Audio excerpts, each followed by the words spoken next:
कार्यक्रम के पुण्यार्जक हैं व्रती श्राविका श्रीमती रत्नमाला जैन एवं सुपुत्र श्रीमान आदर्श जैन की पुण्य स्मृति में श्रीमती रेखा जैन, निशांत जैन, रोहित जैन, सुरभि जैन, तुषार जैन, शिल्पी जैन, अर्णव जैन, आरव जैन। और उनके उस एकांत की उस क्रिया को सबके सामने उजागर कर देना, उसका चाल चलन तो ऐसा है। अब अगर वो पावरफुल इंसान होगा जिसके ऊपर आपने भली अपने सच बात बोली है, लेकिन कैसा सच बोला एकांत में, वो छुपे क्यों? उनने कमरा बंद क्यों किया? कुछ था ऐसा, सबको नहीं बताना चाहते थे?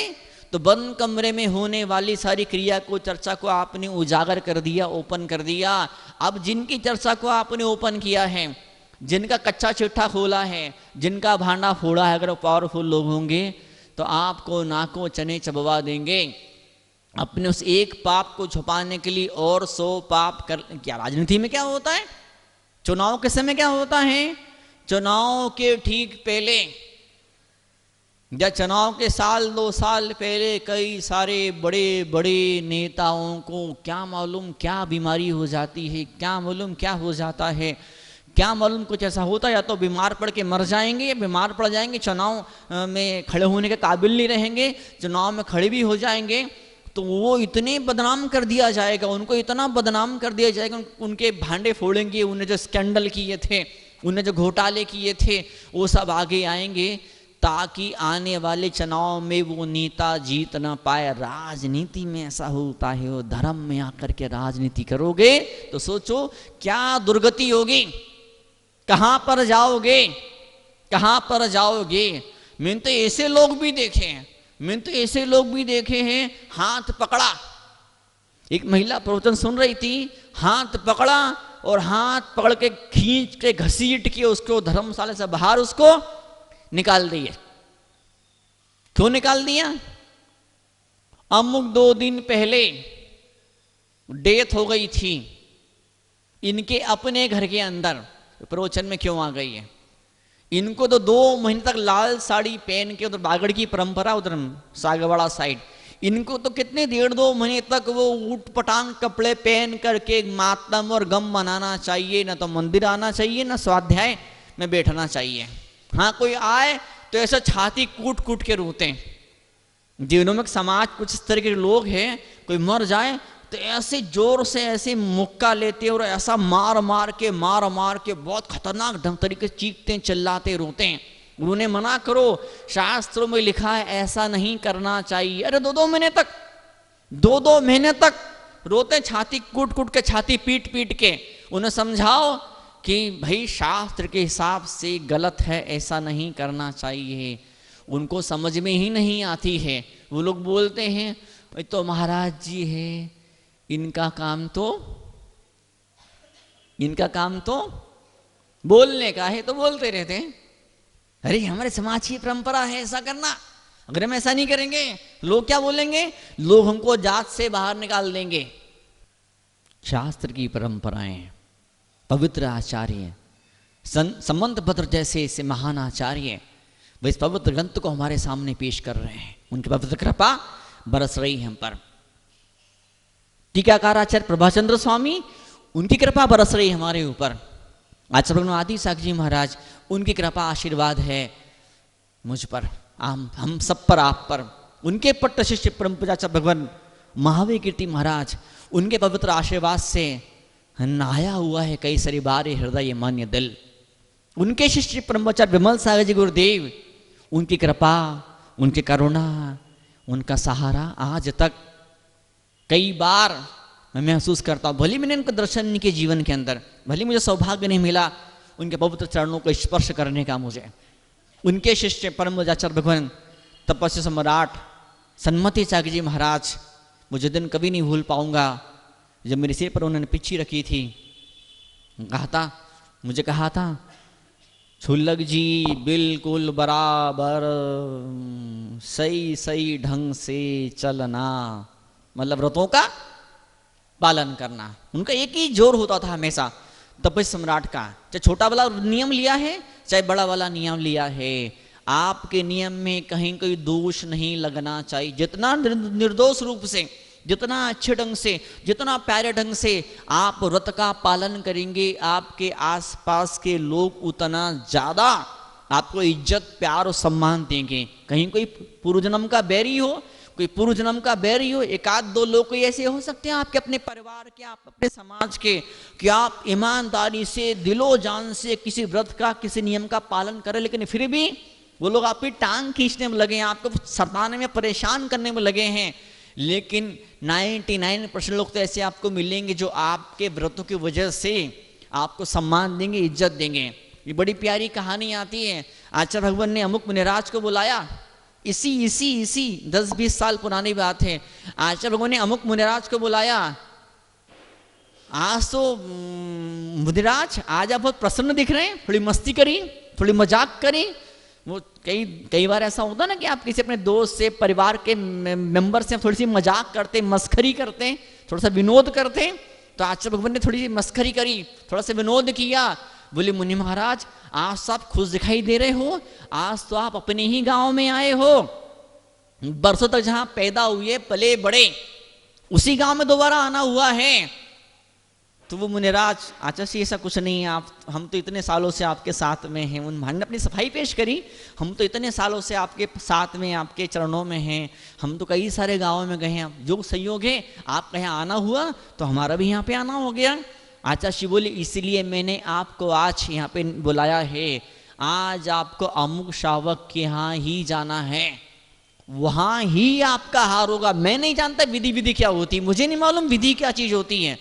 आपको आज उस श्रावक के घर में ही जाना है, वहां ही आहार करना है। आपको यहां वहां देखना ही नहीं है। खूब पूरे गांव ने चौके लगाए, यहां वहां सब ये लगाने वाले खड़े हैं, आपको उधर देखना ही नहीं है, आपको उस श्रावक के यहाँ ही जाना है। तो महाराज बोलते लेकिन आचार्य, परंतु महाराज कुछ नहीं, एक शब्द आदेश, मतलब आदेश, आपको वहां ही जाना, उसके ही आपको आहार लेना है। अब मुनि महाराज उस श्रावक के यहाँ पड़ गए, बिना कुछ सोचे, बिना कुछ देखे पड़ गए उस श्रावक के यहाँ पर। वो महाराज जी पड़ गए।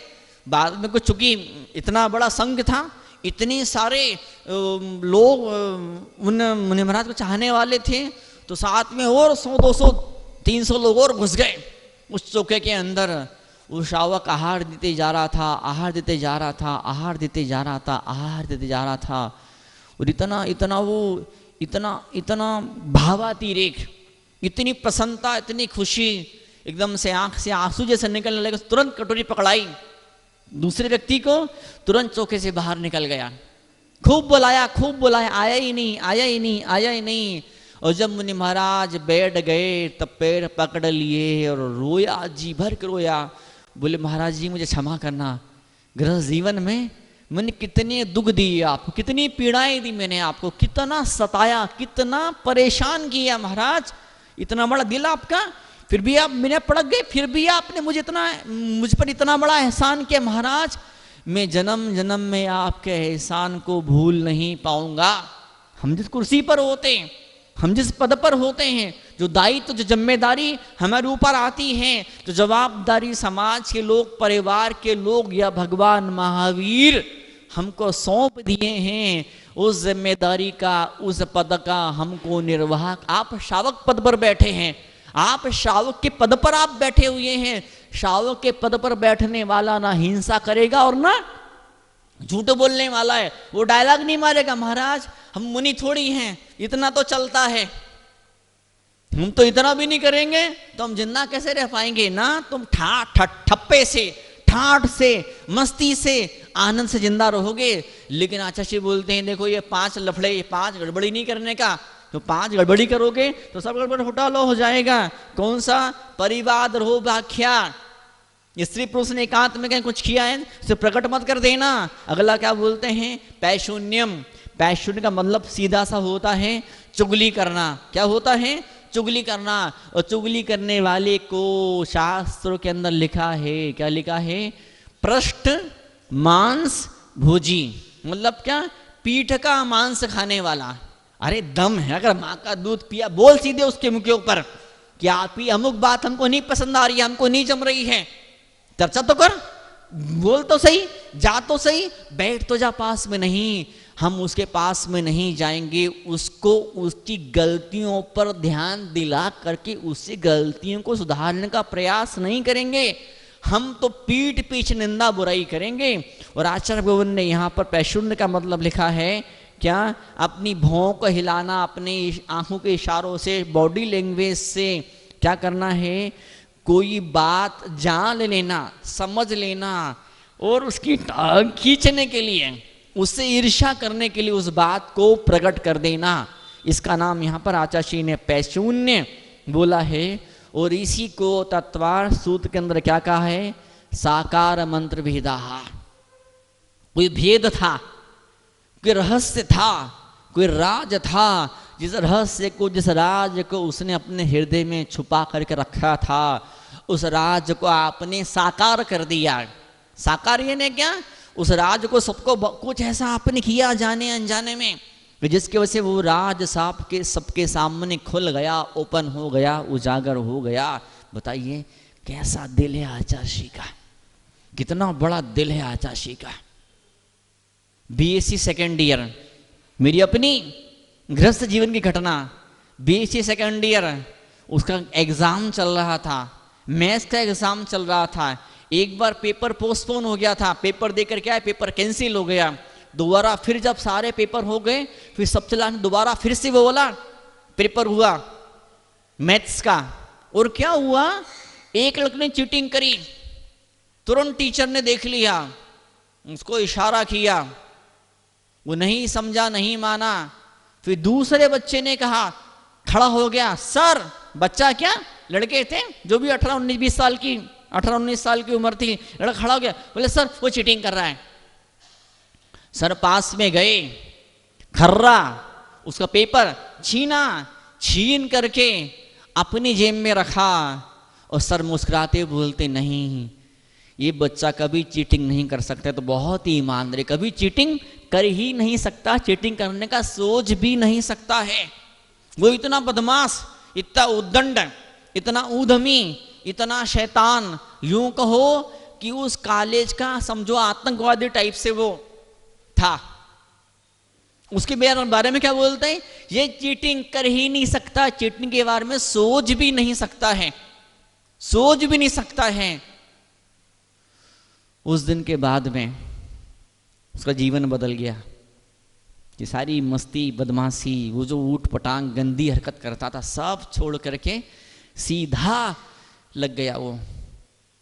और कुछ सालों के बाद की बात है, मुझे कुछ गृहस्थ के कुछ जो लोग थे उन्होंने आया, और फिर मुझे वो इंदौर में जब था तो मुझे बताया, बोले कि महाराज जी कि जिस दिन उसकी नौकरी लगी, सबसे पहली नौकरी, बरसों पुरानी बात है, 1 लाख रुपए की तनख्वाह, 1 लाख रुपए की तनख्वाह। वो माँ बेटे गए और वो पूरे के पूरे 1 लाख रुपए उन्हें टीचर के सामने रख दिए। आप ना होते तो क्या मालूम कि जेल में सड़ रहा होता ये। कभी पाप को बताना भी पड़ता है, कभी छुपाना भी पड़ता है, लेकिन कोई ऐसी चर्चा हो, स्त्री पुरुष की एकांत की चर्चा, तो उसको छुपाया जाता, तो सबके सामने उसे बताया नहीं जाता है। और यहाँ क्या बोलते हैं, न्यासा पे हारीता, उसकी धरोहर को, पैसे को, जमीन जायदाद को हड़प लिया। क्या कर लिया, हड़प लिया, हड़प लिया, या वो हड़पने का पूरा प्लानिंग कर लिया। वो आया, मैंने आपको अमुक वस्तु दी थी, कहाँ दी थी, नहीं दी थी, मैंने आपको हीरा दिया था, सोना दिया था, कीमती वस्तु कुछ दी थी, नहीं, किसको दी थी, नहीं दी थी। और ऐसा बहुत होता है, जब मंदिरों के जब मामले होते हैं, जब मंदिरों के जब चुनाव होते हैं, तो एक कमेटी गई, अब नई कमेटी आई, अब कई सारी बार ऐसा भी होता है, पुरानी कमेटी में से एक आदि कोई ऐसा दुष्ट बुद्धि का व्यक्ति होता है जो पेपर्स को, मंदिर के, धर्मशाला के, समाज की संस्थाओं के किसी महत्वपूर्ण कागजात को, सरकारी कागजों को दबा करके बैठ जाता है।